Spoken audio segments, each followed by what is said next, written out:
Okay, here he is. He was just changing into his superhero outfit there.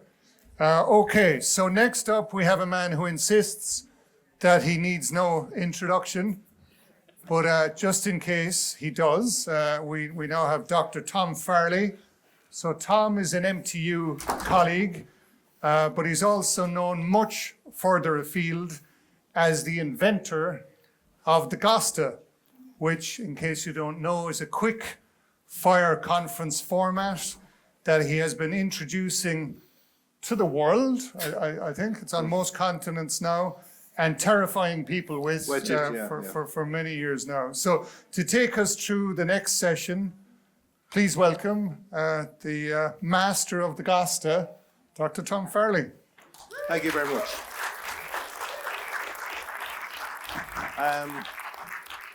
Thanks for the introduction. Robin, you have so made my day. We're here in Cork, the home of Beamish and Murphy's.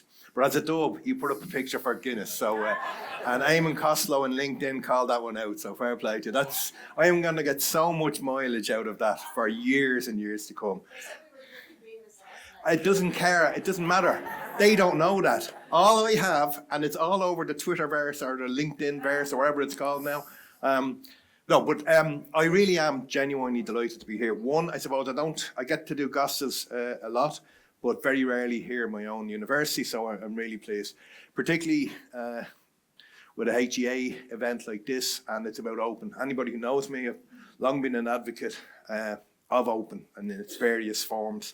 And if you're so bored and interested, actually, it gave me an opportunity last year. I'd done a blog on Gasta as an expression of openness. We have all of this, we have OERs and open pedagogy. But Gasta there's a few levels of openness. It's open to vulnerability. The people who are coming here were so used to sort of having these very polished presentations. It's over in 5 minutes. We've all been at conferences where you have the poor chair and they're holding up 1 minute and blah, blah, blah. And that person is blithely going on and on. With this one here, the audience will count you in and count you out. So, it's not me stopping you, it's the audience stopping you. And for the audience, it's about being open to participation, to enjoying yourself, clap your hands, be open to different ideas. Because you're part of the event as well. What time do you call this? None at all. No, we'll all wait for you. No. But it's about being open to participation. And the other good thing about it is, let's be honest, even if they're shite, it's over in 5 minutes. Right? No one will actually say that. Did I just say that? I'm sorry, apologies. But no, it's about enjoying yourself. And as I said, it's getting people out to have different ideas, throw stuff out. So I think we're always going to be on the clock here. So our first Gasta is Ken, I believe, my nemesis, my younger, uglier brother. Oh. Oh. I have a microphone now too, Tom. Oh, yeah. Now, anybody who's not used to it, we'll count in Oscailga. So what will happen is, actually I forgot to, Larry, will you be my timekeeper? Come on. So, we'll count Heindo 3 Cahercuig. When we shout Gasta, the clock starts. I'll move to one side. With 10 seconds to go, Laurie, my trusted timekeeper, will give me the nod. And I will walk across the stage here rather theatrically, counting out silently. You do not count yet. When I get the 10 seconds up, we'll go Heindo 3 Cahercuig Stod, which just means stop. So you're getting a couple of fuckle here this morning. That means a couple of words in case you thought that meant anything else. So, without any, are you ready when you're... I'm born ready, Tom. Oh, born yeah, ready. I knew. Lavasus, hands up. Shake them out, come on. You're all falling asleep. It's a bit warm in here. Are we ready? A hain, a doe, a tree, a car, a cuig, Gasta. Thanks very much, and thanks to Gerard for both organising the conference and the invitation to come along and deliver a Gasta. Before you think Ken makes fabulous slides, full disclosure, full transparency, this is ChatGPT Images 2, using the the description of the talk I was going to give today. What I'm going to talk about today, and you'll notice that I didn't do any editing on it because it creates as an image. So we're missing the SETU logo. It should be in there before Hazel's name. Hazel would love to be with us today. She's my co-creator of the manifesto, but unfortunately couldn't be here. But I do want to talk about the manifesto and why. Why did we decide to release this about 6 months ago now? We had sat in too many rooms where we were talking about AI policy and AI guidelines, and we said this needs to be a little bit easier, a little bit simpler, a little bit more radical, I guess. And the manifesto was always about shared ownership, and it's open by design, hence the title of my talk. But why a manifesto, and what does it look like? It's not a rule book, it's not institutional policy, it's not another top 10 tips for AI that nobody ever reads. It's an invitation to think, question, and act. It's 30 short statements across 3 intertwined themes. The 30 statements are more provocations, and you know, before you kind of think, well, who's this Ken guy and Hazel? What are they writing the manifesto for? Who gives them the right?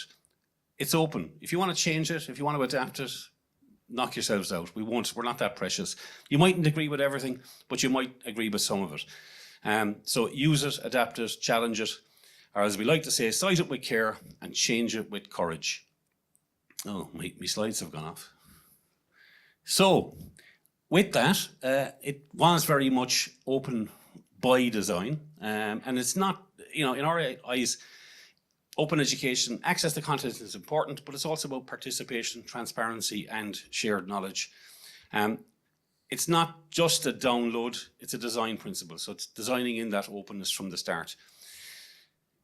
In here, you'll see some of the things that we speak to in the manifesto around prompting being pedagogy and the questions we shape the learning that we get.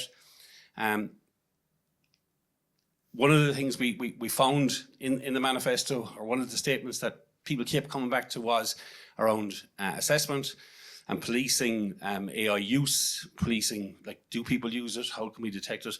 The reality of it is, I don't think you can. And one of the statements in there is detection chases the past, thoughtful design shapes the future. And it's about focusing on the new possible, the new focus of learning, and it's changing the question. We don't need better detectors, we do need better design. And the beauty of a tool, a powerful tool like generative AI, is in terms of co-creation of knowledge. It puts a fantastic tool in students' hands. Before you think this is Ken, he's trying to destroy the planet, and I probably cut down a couple of acres of rainforest generating these images, it's a bit more than that as well. And you know, there are things in there around sustainability and that being a learning outcome and what that looks like. I'm going to finish up on this one because one of the things we say, and it's the final statement in the manifesto, is that the horizon is still ours to shape. Gen AI may reshape how we learn, but it does not rewrite our purpose. We get to decide the direction. It's open by design, it's open to all, it's open to possibility. And at the end of it all, it's all about human imagination and who, the why of education, not just the how. Have I used up my 5 minutes? You turn the clock. I have 1 minute left. Well, no, Laurie's the timekeeper. So I'd encourage you to check it out. It was developed under the Gen AI in3 project, which came out of Tutor last year. And while myself and Hazel's name are on it, it very much is a collaborative contribution of lots of conversations held over a long period of time. We do have, and we put out a call last year for chapters. We're working our way through those at the moment, and we will have a book coming out, hopefully sometime in the summer, definitely by the autumn.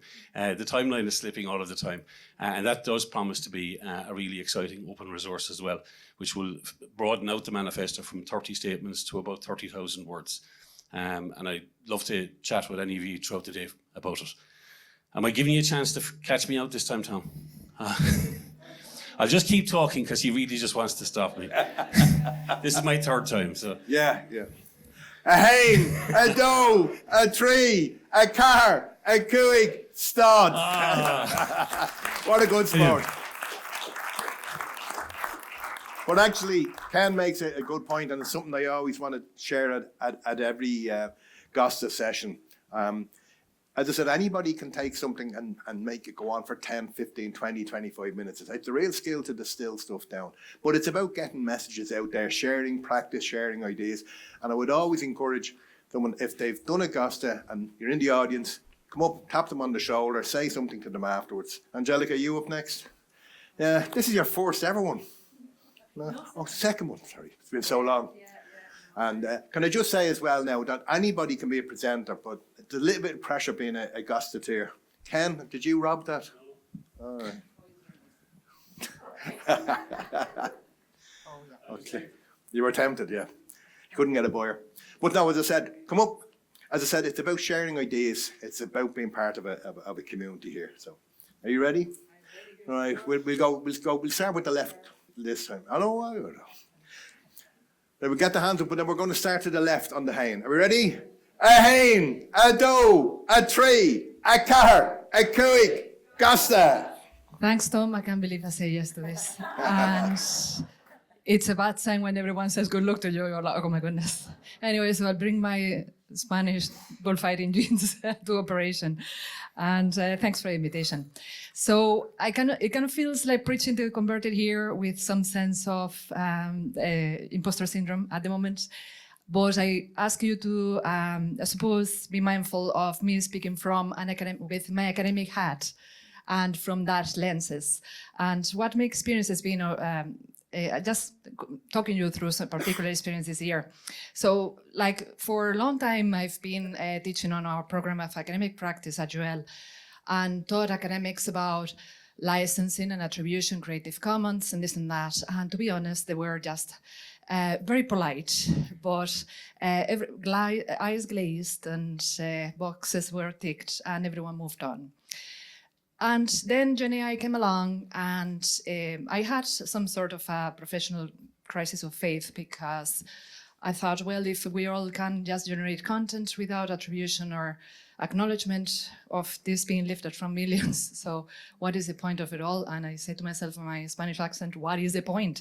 So I was with these thoughts when I came across a talk by two of my colleagues in the UL library, who you may know, Michelle Breen, who you're very fortunate to have working with you very soon at our loss, and our colleague Jess Waters. They couldn't be here today, but what they brought to our teaching, learning, and assessment committee opened my eyes and reframed things for me, because they didn't talk about copyright.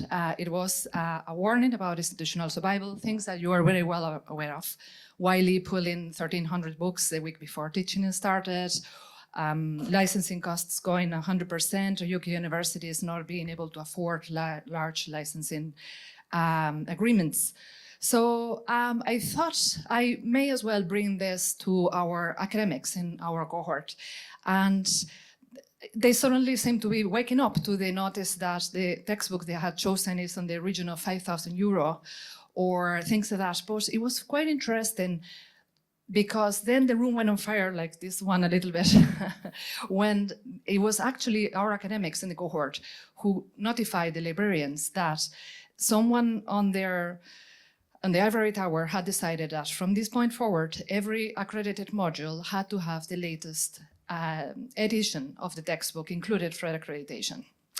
So it took them back. They didn't know about it. We all joined the dots in that room. And, you know, there were some few action points following from that. So it wasn't surely out of anyone's bad faith, but out of disconnection. And then it landed on me that open still matters, just differently than I thought. And obviously more urgently than ever, because I kind of see that copyright for most academics or licensings are this thing that is someone else's business, is procedural, is abstract. But when you do realize that your students will not be able to afford the direct sale with the publisher, or you do realize that the ebook you are leaning on has suddenly disappeared in week 0, then things land home. So that kind of moved things for me. And Michelle and Jesse had very concrete calls for action to as educators to diversify reading lists, to reduce dependence on a single title or publisher, to use OER, as Robin has very eloquently argued today, and publish via access routes. And for those policymakers to help open education policy to move upstream beyond the licensing and to move up from these, many of you are librarians here, conception that many people have about the library being as a service provider, as instead being an early warning system, and they're very much giving us the signs. So just would like to use my 30 last seconds to flag that our colleagues Suzanne and Kate Molloy will be presenting this afternoon in a parallel session on the course that we are collaborating for the National Forum, OER. As experts, we would love to have you there to inform the values, and so we can get it right. Oh, we made it.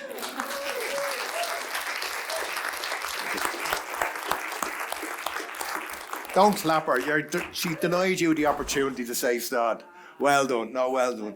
No, there's some really, really good stuff there like that. So now, Kerry, colleague here, Susan. Now, so we'll do.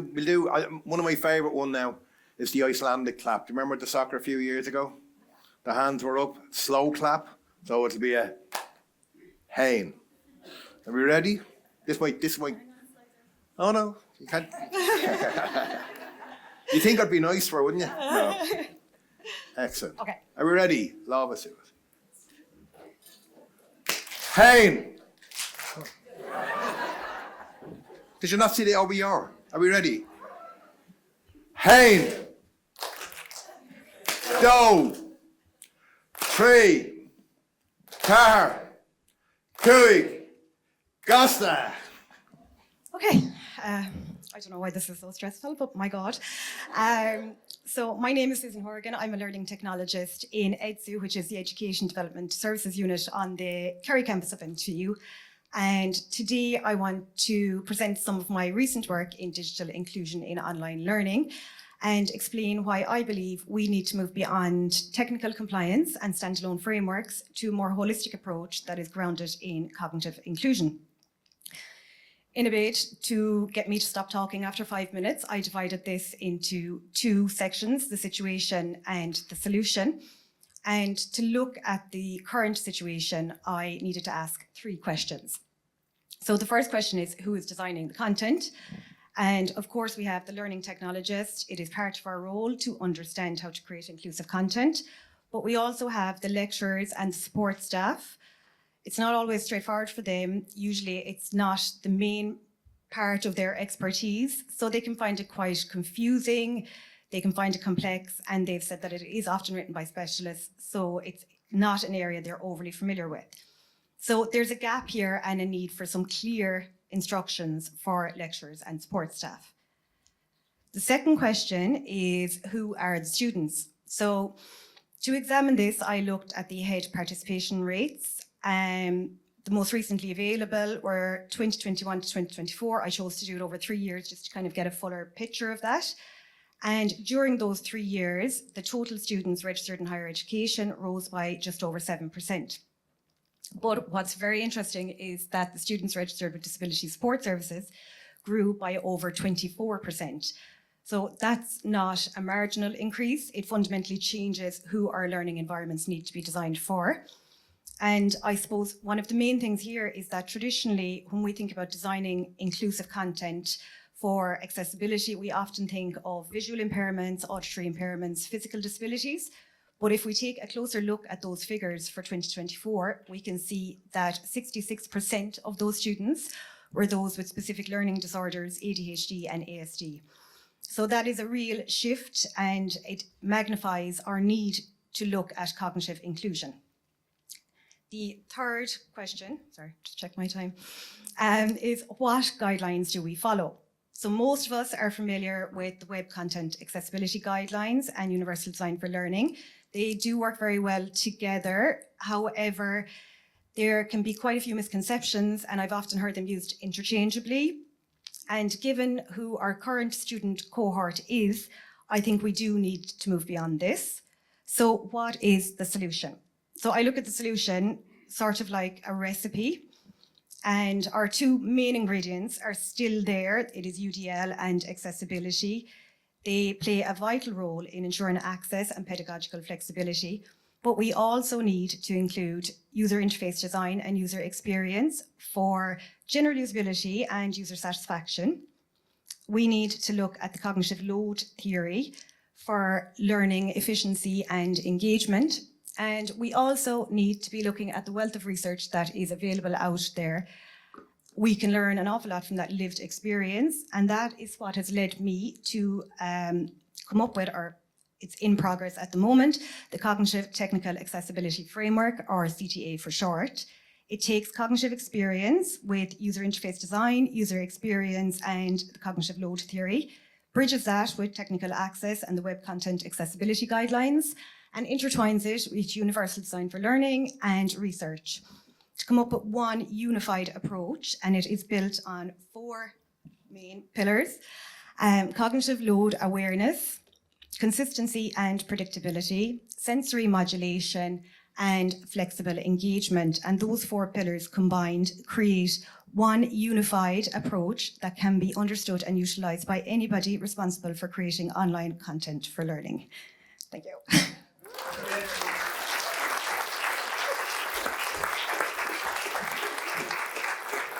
It is amazing though. If you were doing a regular 5-minute one, it wouldn't bother you. But knowing that it's a Gasta, it's just...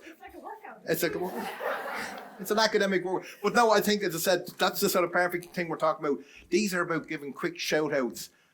It's like the old joke, dear mammy, I'm sorry for writing such a long letter. I didn't have time to write a short one. And as I said, when you look at the amount of work that people put into doing these 5-minute presentations, in the early years of the Gasta, I used to see people would take a 10-minute presentation and try and squash it in, like they were from Southern America, sort of, one of those dealers, 25, 35, but now they actually do it in its own right. So now, Carina, I've been so looking forward to this one, absolutely. I was a guest of Carina last week in ATU and some great work up there like that. So, we started off on the left, we'll start off on the right now this time. Lobus Suis. Shake it out. I tell you, you won't fall asleep in here.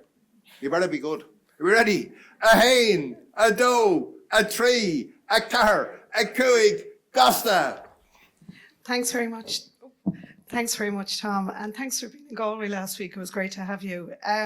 So I thought I'd have some big, fabulous slide, as Ken had as the opening, but I decided to not, yes, and not, I suppose, destroy ChatGPT in the process. But moving swiftly along, my name is Carina Ginty. I'm from Atlantic Technological University. I know there's colleagues in the room from Galway or from Sligo that are here as well in Donegal. Many of you will know about this tool, and any of you that have been involved with NTutor, our Transforming Learning programme of work that was over 3 years. I had the pleasure to work with Tom and Ken and lots of colleagues here in the room. This is one of the brilliant frameworks or tools that came out of that process. So it's called AREA. It stands for Awareness, Responsibility, Empowerment and Action. It wasn't just about producing a framework, it was about producing an assessment hub that would, I suppose, unleash those digital AI and green skills. And the idea would be that you get your own personalized report. It's free, it's open and available. And it was set up within our My Digital Backpack, which is now on the National Forum Open Courses, which I'll tell you about in a moment. But first of all, you might be interested in checking out the tool. Checking out the framework as such. It's a fantastic tool that you can use within your own teaching practice, within the library environments, or whatever learning environment. It's something that you students or educators can click and play and see what do all of these competencies mean? And it's not just about digital, as I said, it's about AI as well. So when we were developing the framework, we were very conscious of what existed at a national level and internationally. And we looked at the European DigiComp, the Green Comp, the UNESCO framework. And we also looked at a more recent AI comp framework that came out about 2 years ago, just after ChatGPT had, I've lost. Oh, it's back again. Okay, so just moving swiftly along, we developed two 10-minute self-assessment discovery tools. As I said, staff and students have access to this. It was developed for My Digital Backpack, and as we know, My Digital Backpack, we're delighted, has transitioned over to the National Forum Suite and is now available on open courses. My Digital Backpack, I don't have time to talk about today, but there is lots of information on that and you can check that out online. We also have access within our own local teaching and learning CPD, Learn Online. This is another open access education teaching and learning platform that we have within Atlantic Technological University, and we do a lot of sharing with our EU Green Alliance, which is a network of 9 universities. And this area tool is becoming something very popular to get that, I suppose, foundation as to where you are in relation to your digital, AI and sustainability skills. So let's take a closer look at the hub. So what's in the hub? When you land in the hub and when you do that tool, when you click on the little course on My Digital Backpack, you enter into this interface. You can choose green or digital. The idea is that you do both and you get a digital badge as a result. You will be given a personal report on completion of the 10-minute self-assessment tool. It will tell you, are you a green explorer, a green adventurer, or a trailblazer? It will also indicate some personal resources or further learning resources that you might like to check out. On the digital side, similar, you are presented with a digital skills and AI competency assessment. You will get a personal report. It will tell you whether you're a novice, intermediate, or expert. Again, as a user of this, you will get your own, I suppose, where you are in the web space of the skills and whether they're high or low or where they are. It's not like there's one correct answer. The idea is that you get that personal development plan. Here, just to note, if you come back and retake the test, it'll remember where you were the last time. And the idea is that perhaps you take it in the beginning of the year with students, maybe part of the first year experience. You might revisit it again at the end of the year, or you might revisit it on their final year as well. We're evolving and developing the tool and getting feedback, of course, from colleagues in HEU and across the sector as well.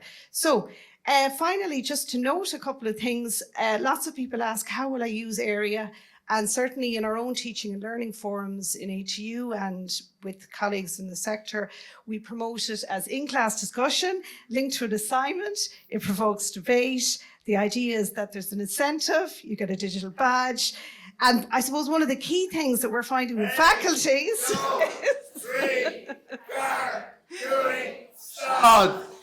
I'm watching some of my colleagues up there. You weren't joining in the countdown, lads, so just go. Great sport. Thank you. So, last but certainly not least, another MTU colleague there standing patiently and nervously in the aisles. But once again, I mean, one of the great things about Gasta, I show no fear or favour. You could be an esteemed professor or a novice. I treat everybody with the same support. Do I get a microphone as well? Thank you very much. Oh, he wants a microphone. Excellent. So I'm a complete newbie to this whole Gasta thing, so I'm going to cheat and I'm going to use slides, or I beg your pardon, notes this morning, okay? And I was drafted into the last minute, right? Don't get it out, hang on. Oh, give him a big ah. Oh, yeah, pitiful. Now, we have to do a double Icelandic, so it will be, this time it will be. You deserve it. You deserve it. Are we ready? It's my own fault. Hey, 2, 3, Carl, Cooey, Gasta, Louise, I saw you never counted. Okay, folks, so today I'm going to discuss the value of OER initiatives from an academic library perspective, focusing on the benefits of OER development to libraries, the very positive aspects of collaboration and to students and staff, and indeed the significance of sustainability which OERs provide. This presentation will all highlight some of the OER projects that MTU library staff have worked upon over the last number of years. So from an academic library perspective, OER development supports affordable, equitable and accessible education. OERs improve student success by providing immediate access to learning resources, and they also align with the library values of open access, knowledge sharing and lifelong learning. OERs can also be adapted for inclusivity, accessibility and diverse learning needs, helping libraries enhance teaching, support innovation and strengthen their role in higher education. Unfortunately, libraries often face increasing subscription and resource costs. It's just a fact of life, unfortunately. So OER resources development helps reduce institutional dependency on expensive commercially available learning resources, while also allowing us to develop bespoke resources for our students, and indeed our staff also. These projects also create opportunities for productive cross-campus collaboration between academic staff, library staff, and students, enabling a very, very much shared pedagogical experience. The results are resources that are free, flexible, and highly adaptable, which specifically address the learning requirements of our students and support a more sustainable educational ecosystem. Staff benefit from adaptable resources that can be easily updated when required and evolve alongside teaching and learning requirements within the university.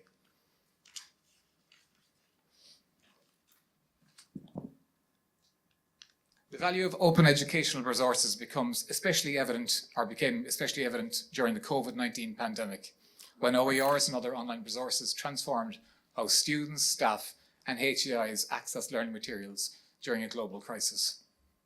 As campuses closed and teaching shifted online, libraries played a pivotal role in maintaining educational continuity. Since then, we've been very conscious of the value of the OER model and have worked on 3 separate resources. Firstly, the assignment toolkit, which is our original OER, a resource which includes a suite of modules that guide students through every step of the assignment completion process, while providing a strong grounding in academic integrity by using best practice at each and every step. Secondly, our second resource was the Foundations of Open Science OER, a resource which introduces students to the basic concepts of open science and provides a first step towards incorporating open principles into the research practice. These resources are not only used within MTU very widely, but since they've been developed in OER format, they've also gone on to be used and adapted by other colleges and universities throughout the country. And finally, our latest resource, the Digital Media Literacy resource, which is coming on stream for the start of the next academic term. This new interactive online resource includes 8 units that build essential digital media literacy skills, supporting students to navigate the digital world, reflect on their media use, and promote digital well-being. These resources encourage student engagement and achievement through the awarding of digital badges. It's important to note that these resources were not developed in isolation. A major strength of our OER initiatives has undoubtedly been the partnership process. Developed through collaboration between library staff, academic staff, and students, these resources are research-informed, evidence-based, and responsive to the needs of students.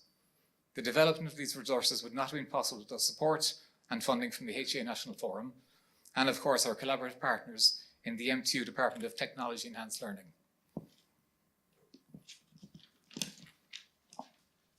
It's very, very important to mention that unlike static teaching materials, OERs are very much living resources. They can be adapted and improved upon over time. This flexibility is essential in a rapidly changing educational environment. Sustainability comes not only from open licensing, but also from ongoing collaboration and indeed institutional support. This ensures that content is not only current and relevant, but always best serves the needs of students. To conclude, OER projects are most impactful when they are collaboratively designed and centered on specific learner needs. Through partnership, we can create meaningful and accessible learning experiences for our students while supporting OER publishing and showcasing cross-disciplinary institutional experience. From the perspective of the library, OER developments have afforded us the opportunity to engage with students and staff from various backgrounds. 3, Huey, Stod. Can I just get the presenters down here quickly, please? So, Angélica, Susan, Carina. Yep. So, as I said, anybody can do a presentation, but I mean, you can see here, Susan admitted the level of pressure, but it does add to a little bit of frisson to the whole thing. You'll see here the t-shirt I wear. It was designed by Brian Matters. It says, I've been ghosted, 5 minutes or bust. And I know we have digital badges, but the lads actually get a genuine badge. Wear these with pride. Sorry.